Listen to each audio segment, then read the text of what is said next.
A wildfire in Evergreen continues to burn. With hundreds of homes evacuated, today fire crews are hoping to get it under control. This virus is not going away anytime soon. Reopening plans in reverse. As the coronavirus continues to rage in the U.S., many states are nearing another lockdown. Local cities at odds over a new mask mandate. Now the order could create a big rift between several local areas. Good morning and thanks for joining us on Denver7 News at 11. I'm Molly Hendrickson. The Elephant Butte fire burning in Evergreen is still 0% contained this morning. The fire has burned at least 50 acres and forced more than 1,000 homes to evacuate. The Jefferson County Sheriff's Office says roadblocks will stay in place until the fire is contained, and if more people need to be evacuated, they'll be notified. We talked to some people who were forced to evacuate last night. We got the call from the sheriff saying that we were pre-evacuation, so we started getting ready, and we have a camper over there. So we packed everything up, and then it became an evacuation. So we just went over to some friend's house and camped out in their driveway for the evening. Fire crews say today will be a difficult day, but they're hopeful cooler weather will help them get a handle on the fire. And temperatures will finally be out of the 90s with a chance for some rain later today. Let's send it over to Denver7's Katie LaSalle. And Katie, this weather should help with firefighting efforts. Yes, we have no watches, warnings, or high fire danger across much of the eastern half of the state. And the weather is finally cooler. We'll be out of the 90s for our daytime highs. We're under a partly to mostly cloudy sky across much of the metro as of right now. And temperatures are only in the 70s. This time yesterday, we are nearing 90. Outside currently up through Netherland at 66 degrees. Arvada same with low 70s through Highlands Ranch, Castle Rock, and up through Firestone. Our high temperatures today are expected to only be in the low 80s. That includes Denver, Fort Collins, Greeley, up into the high country. We will be seeing increased fire danger over the western slope near Grand Junction. You can see triple-digit heat near Moab, but across the eastern plains, we still will see some shower and thunderstorm activity. I'll take you through the whole forecast, when and where we're expecting that, coming up in just a few. Thanks, Katie. Denver Mayor Michael Hancock says it will take a full community effort to put an end to youth violence in the city. Over the past week, 3 teens have been shot and killed in Denver. Last night, South High School students gathered to remember 17-year-old Davari Armstrong. He was killed at a house party in Montbello Saturday. He played football, basketball, and ran track.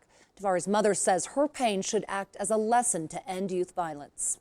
No child should ever have to watch their parent or make their parent go through burying them because children can't put the guns down. To date in Denver, 48 people have been murdered. Denver police say 8 of those have been minors. Police have arrested the man they believe is connected to at least one attack on the Highline Canal Trail in Aurora. Julio Gonzalez was arrested yesterday on unrelated charges. Police believe he hit a woman with a board as she was jogging near First and Moline Saturday morning. A similar attack happened last Wednesday. Officers aren't ready to say if he's responsible for that one yet. State health officials are keeping a close eye on new coronavirus cases in Colorado. Our partners at the Denver Post compiled the data and found last week our state saw the highest number of weekly cases since early May. This week has started off a bit slower. There were 329 new cases reported yesterday. That's down from the 666 on Friday. 3 more deaths were reported yesterday.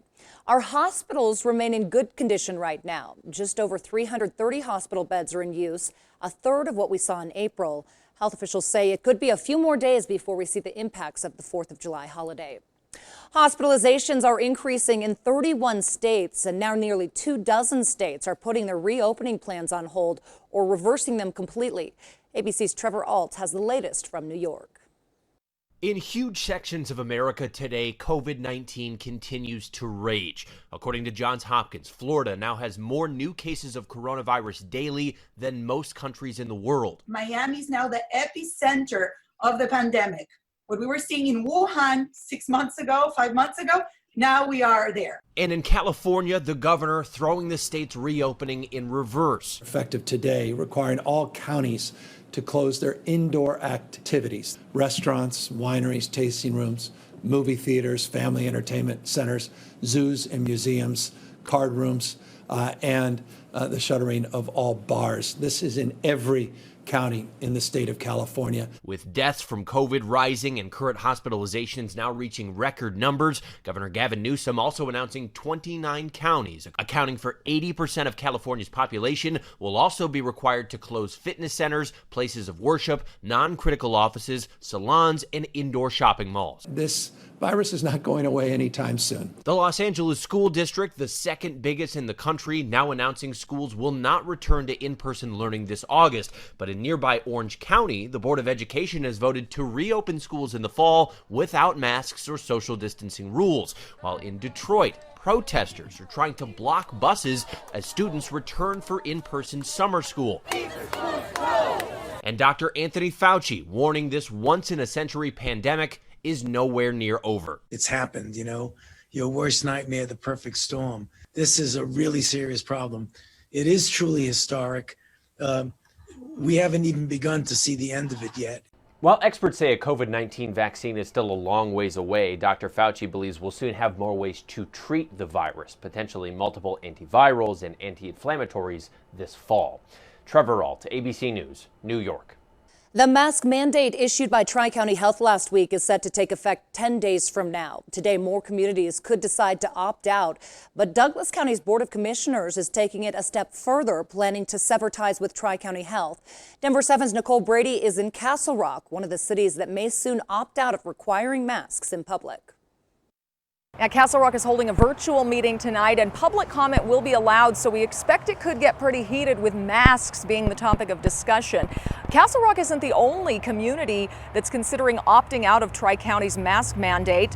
The city of Glendale has called a special meeting tonight to consider a resolution to opt out. Even though Glendale is surrounded by Denver, it's in Arapahoe County, which is, of course, covered by Tri-County Health. The other community, of course, that has already announced it's opting out of the mask mandate is Douglas County. And not only that, the Douglas County Board of Commissioners announced last week it would pull out of Tri-County Health and create a separate health department for Douglas County.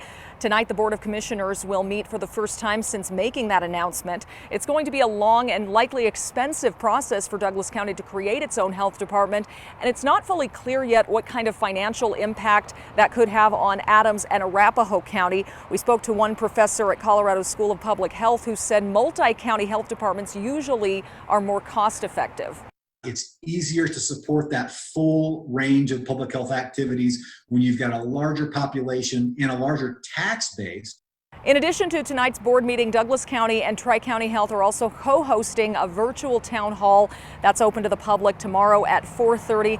You can log on and watch that. And the county said that came in response to a flood of comments and questions about the board's decision to leave Tri-County Health. So a lot of questions about the future of public health in Douglas County. Nicole Brady, Denver7. Both Broomfield and Glendale city councils will discuss mask mandates tonight. Governor Polis has left it up to cities and counties to decide if they'll require masks in public. Denver has had a mask mandate in effect for several months. Boulder County and the city of Golden are among other areas with mandates in effect. Douglas County's school board has revealed its plan for returning to the classroom next month. It includes 100% in-person learning, but parents can opt for online classes instead. If a student or staff member gets COVID-19, they'll have to be isolated for 10 days. For anyone around someone who gets sick, they'll have to be quarantined for 14 days. That means if one child in a class gets sick, likely the entire class will be quarantined. Masks will be mandatory for middle and high school students. Research shows a higher rate of transmission in unmasked kids over the age of 10. For elementary school students, masks are a recommendation. Masks for staff will be mandatory. And here's a look at where some other districts stand. Jefferson County Public Schools plans to let parents decide if their kids will go back to 100% in-person learning or 100% remote learning. Denver Public Schools has the same plan. Right now, school leaders are going through surveys submitted by parents to see just how many families want kids back in the classroom. We plan to get those results of the survey later this week. As we inch closer to school starting, the rush is on to get school supplies. For kids like Gabe and Aiden Rodriguez, those supplies mean a bigger burden for their families than usual this year. The pandemic has put a financial burden on their parents, which is why programs like the Denver7 Pack a Backpack campaign are so important. Everybody, including us, our family, we're just a little bit more financially strapped. All of our resources, we're becoming just really more aware of how much money there is to go around for different things.